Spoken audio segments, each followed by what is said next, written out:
time. This cross-parliamentary bill will remove discrimination from our marriage laws and finally achieve marriage equality in this country. And it's time that our laws recognise this equality.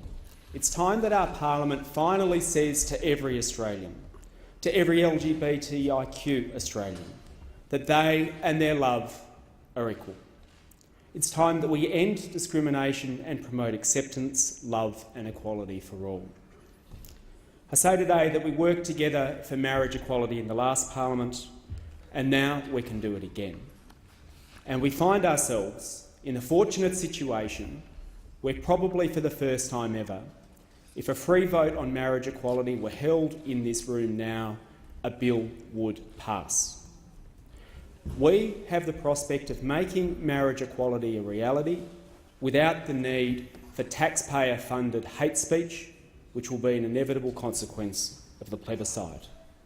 Funding a referendum that is not binding on this place is the equivalent of funding the schoolyard bully to go and insult other students.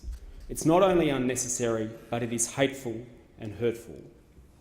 And that is why I'm proud to join with the independent member for Denison, Andrew Wilkie, and independent member for Indi, Cathy McGowan, to co-sponsor this important bill.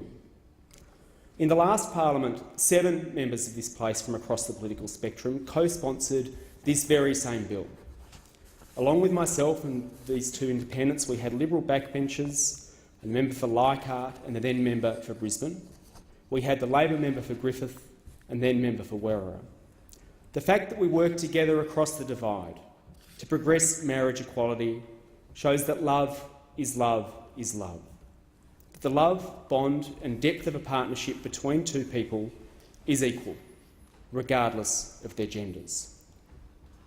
We now have to ask ourselves, as a chamber and as a parliament, what is the best way to progress this reform, given that a majority of us want it? And so I invite Liberal and Labor MPs again to join as co-sponsors of this bill to achieve marriage equality. If we all work together, we have a real chance to pass marriage equality through Parliament sooner rather than later, without a divisive and wasteful plebiscite. If we all work together, wedding bells could be sounding before Christmas this year. And at the end of the day, what matters is that marriage equality is passed. And the Leader of the Opposition is right. Ultimately, no one will care whose name appeared in what position on this bill. What they will care about is that the reform happens. And around Australia, people are looking to this Parliament, where they know there is now a majority in favour of reform, to work together to make that reform happen. I'm worried that now that the issue of equality is firmly on the national agenda, that if one person or one party tries to own it, it will fail. And that if we bowl a bill up only to have it voted down, we may find ourselves set back further. But the best path to reform will be a bill that has cross-parliamentary support and ideally a Liberal backbench co-sponsor that can be progressed through Parliament. I am pleased that the opposition leader has indicated a willingness to work with the crossbench, and I hope that there is now a willingness from either the Prime Minister or members of his backbench to work together as well.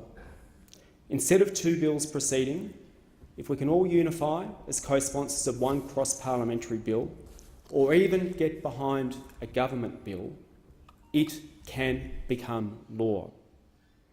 We, the crossbench, believe that a bill that is not owned by one political party will have the best chance of attracting a Liberal co-sponsor. And that's especially the case if legislation enabling a plebiscite is not passed by this Parliament. It looks at the moment that this government's plan to establish a non-binding hateful opinion poll will not have the support of this place. And if that's right, but the Prime Minister is serious about achieving marriage equality, then we will need a plan B. And the best plan B is a bill that comes from the backbench and across the chamber from this Parliament. And we must work together, because on this fundamental issue of equality, Australia is lagging behind the rest of the world. We're now the only developed English-speaking country not to have equal marriage laws. Our laws continue to send the message to people who are same-sex attracted and in same-sex couples that their love is not equal. Our homophobic marriage laws are part of a system that for years has told young people who are coming to grips with their sexuality and identity that if you're not straight, you're not equal. They've been part of a system that has allowed the tragedy of young people who are same-sex attracted or gender diverse to suicide at rates many times greater than their heterosexual peers. This bill is a chance to take another important step away from this discrimination and pain into creating a world where all people know and feel that they are equal regardless of who they love. This bill is a chance to say love is love. It knows no gender. It is beautiful and it's equal. As a country, we are faced with a perverse situation where the leaders of the three largest political parties all support marriage equality, yet this parliament is being prevented from making marriage equality a reality. Mr. Speaker, in the perspective of my party, the Greens as a whole stand ready to support this bill.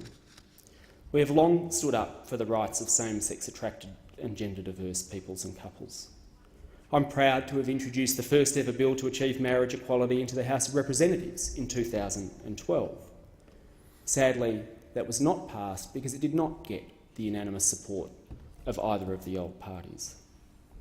But as a party, Australians know they can trust us to vote for equality. We always have and we always will.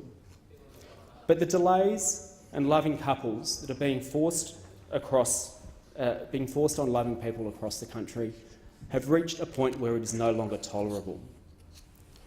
The Prime Minister says he supports marriage equality, but for various reasons we have a continuation of the previous Prime Minister's policy of delay by insisting on a plebiscite. But this pandering to the Conservative rump of his own party is not good enough. This shotgun wedding with the right wing of the backbench cannot be allowed to stand in the way of equality. Australians are ready for equality. They've been ready for years. And there are loving couples who are running out of time, who can no longer be forced to wait to celebrate their love. To have their love recognised as equal under our law is something that will mean the world to many people in this country. Instead of insisting on a wasteful and divisive plebiscite, the Prime Minister should stand up to his party and let his parliament do what the country wants and vote for equal love. In the end, love will win. The question is how long we force loving couples to wait, how long we force LGBTIQ people to be less equal and have fewer rights than everyone else. So let us use this place for what it's meant for. Let's take a stand for equality and do something that matters to so many Australians. Let us open up our arms and our hearts for love.